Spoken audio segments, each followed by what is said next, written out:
Assalamualaikum warahmatullahi wabarakatuh. Perkenalkan, nama saya Nurhalisa dengan stambuk F231210005, jurusan Arsitektur, Fakultas Teknik, Universitas Tadulako. Untuk mata kuliah ini sendiri itu mata kuliah Kota Tangguh Bencana dengan bobot 3 SKS eh, yang berada di semester 4. Untuk Kota Tangguh Bencana sendiri merupakan kota yang memiliki kapasitas untuk bertahan hidup dan berkembang tanpa khawatir terhadap tekanan ataupun resiko dari bencana yang sedang dihadapi. Menurut Direktur Pengembangan Strategi PBBNPB, kota atau kabupaten tangguh bencana merupakan kabupaten atau kota yang mampu menahan, menyerap, beradaptasi, dan memulihkan diri dari akibat bencana secara tepat waktu dan efisien, sambil tetap memperhatikan struktur-struktur dan fungsi-fungsi dasarnya.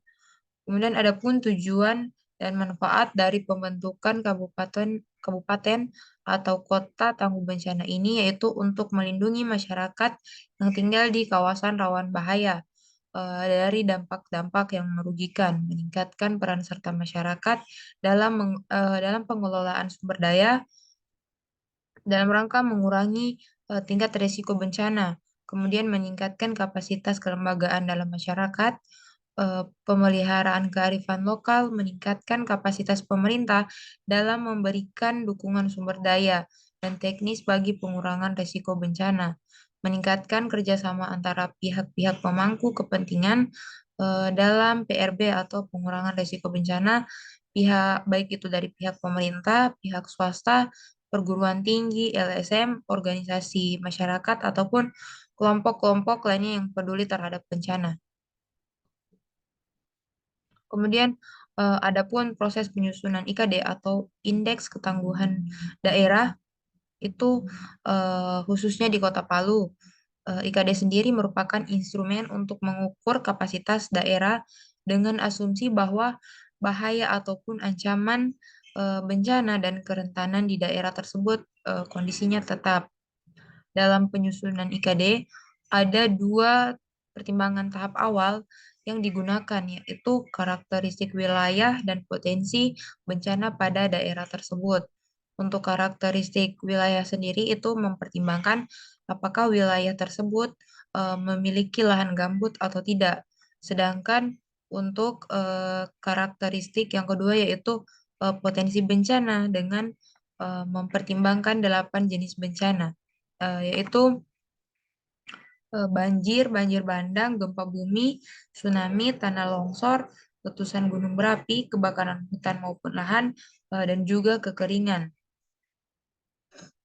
Ada 71 indikator yang diukur itu berdasarkan penjabaran dari 7 sasaran atau fokus prioritas, yakni perkuatan kebijakan dan kelembagaan, pengkajian risiko perencanaan terpadu, pengembangan sistem informasi, diklat dan logistik, penanganan tematik kawasan rawan bencana, peningkatan efektivitas pencegahan dan mitigasi bencana, perkuatan kesiapsiagaan dan penanganan darurat bencana, serta pengembangan sistem pemulihan bencana.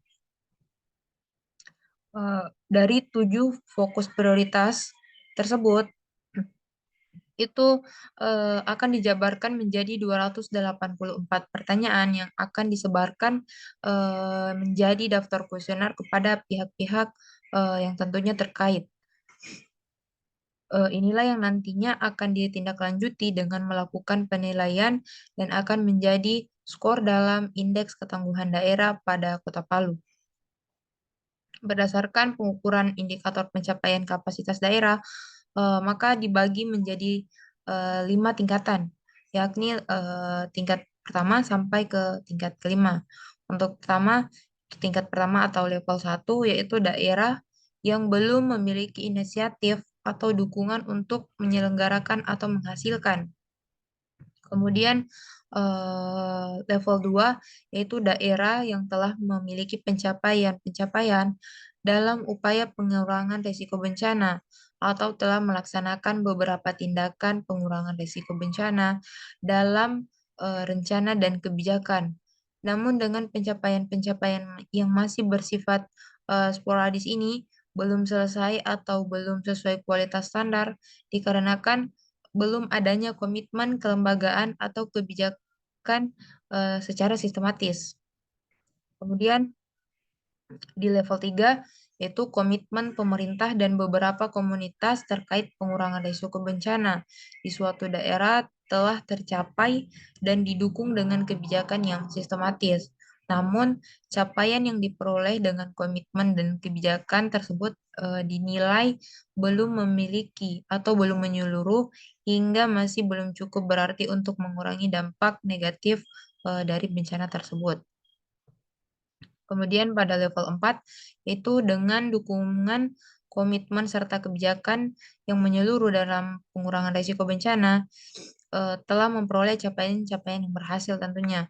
Namun diakui ada beberapa keterbatasan dalam komitmen tersebut, sumber daya finansial ataupun kapasitas operasional dalam pelaksanaan upaya pengurangan risiko bencana di daerah tersebut.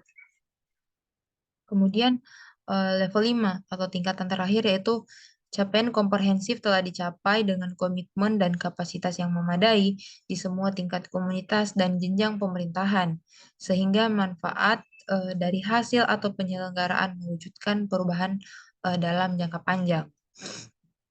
Secara umum, kegiatan penyusunan dokumen yang menghasilkan Indeks Ketangguhan Daerah Kota Palu pada tahun 2022 dilaksanakan berdasarkan metode scoring dari 71 indikator dalam perangkat penilaian kapasitas daerah dari BNPB berdasarkan Perka BNPB nomor 3 tahun 2012 tentang panduan penilaian kapasitas daerah dalam penanggulangan bencana.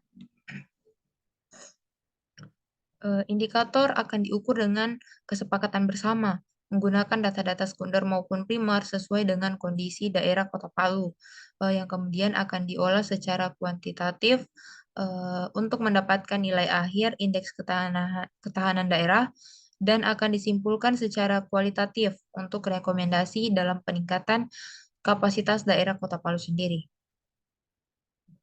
Adapun tahapan penyusunan penilaian kapasitas antara lain yaitu tim penyusun selain melakukan tugas penyusunan dokumen secara individu juga melaksanakan kerja studio di mana kerja studio ini dilaksanakan agar terjadi persamaan persepsi antara anggota tim untuk mempercepat penyelesaian dokumen. Kerja studio ini juga melibatkan anggota-anggota tim teknis. Hal senada juga disampaikan salah seorang tim penyusunan IKD, yaitu Dr. Ansar Munir, ESOS, MSI, bahwa indikator-indikator dalam perangkat penilaian kapasitas daerah yang 71 indikator tersebut dipetakan terlebih dahulu untuk menentukan OPD atau pihak mana yang dapat menjawab pertanyaan-pertanyaan dari indikator tersebut. Kemudian akan dilaksanakan kegiatan konsultasi publik, itu masing-masing sekali pada awal dan akhir kegiatan, serta diskusi kelompok terfokus dengan melibatkan stakeholder kepada kegiatan uji publik dan menerima saran serta masukan. Kemudian itu diskusi kelompok terfokus pada pelaksanaan secara partisipasif dengan peserta dan pemerintah, non-pemerintah dan masyarakat yang tetap didampingi minimal satu orang dari tim penyusun sebagai fasilitator. Diskusi kelompok dilaksanakan dengan mengacu pada daftar indikator-indikator dan pertanyaan yang diisi bersama-sama sesuai dengan kondisi kapasitas daerah dan disepakati oleh seluruh peserta diskusi tersebut. Kemudian, dikarenakan adanya pertanyaan-pertanyaan dalam indikator pengukuran yang memerlukan kesepakatan tertulis, maka perlu dilampirkan berita acara atau kesepakatan tertulis yang kemudian ditandatangani oleh peserta dalam setiap PPD dan konsultasi publik. Diskusi ini tentunya akan menghasilkan hasil scoring sementara yang akan dihitung secara kuantitatif untuk mendapatkan nilai indeks ketahanan daerah serta indeks fokus prioritas berdasarkan hasil dari indikator masing-masing. Sebagai klasifikasi hasil diskusi, dokumen-dokumen pendukung untuk setiap indikator akan dikumpulkan sebagai bukti verifikasi. Kemudian disebutnya lagi, rekomendasi disusun secara kualitatif berdasarkan nilai-nilai indeks ketahanan daerah serta prioritas kebijakan untuk peningkatan kapasitas penanggulangan bencana. Untuk memperkuat kesepakatan daerah mengenai hasil secara keseluruhan ini, di tahap penyusunan akhir nantinya perlu dibuat surat kesepakatan bersama dan menyatakan bahwa seluruh jawaban dalam kuesioner telah disetujui oleh semua peserta dan ditandatangani oleh semua peserta juga. Kemudian berdasarkan penilaian tersebut, Kota Palu berada di tingkat menengah atau tingkat sedang dengan perolehan skor 263 dari skor tertinggi yaitu 590. Sedangkan hasil penelitian kesehatan masyarakat diperoleh 70 dari skor tertinggi 120.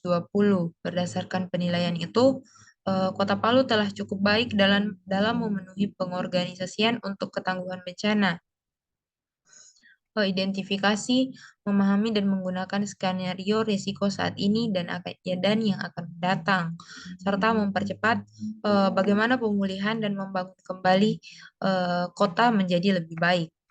Kemudian terdapat beberapa langkah mendasar lain yang masih memerlukan perhatian dan upaya yang lebih serius untuk meningkatkan ketangguhan khususnya di Kota Palu sendiri dalam menghadapi bencana. Yang antara lain bagaimana pemeliharaan kawasan penyangga dan jasa-jasa ekosistem, terutama pada bagian kesehatan ekosistem dan identifikasi permasalahan lingkungan lintas batas. Yang kedua, penguatan kapasitas situasi untuk ketangguhan bencana, terutama dalam identifikasi risiko, mitigasi, perencanaan, respon, hubungan dengan sektor swasta, ketersediaan data kondisi ketangguhan bencana, serta pelatihan untuk pegawai atau praktisi. Yang ketiga, pemahaman dan peningkatan kapasitas sosial untuk ketangguhan bencana. Ini diutamakan dalam hubungan sosial dan kohesi lingkungan masyarakat.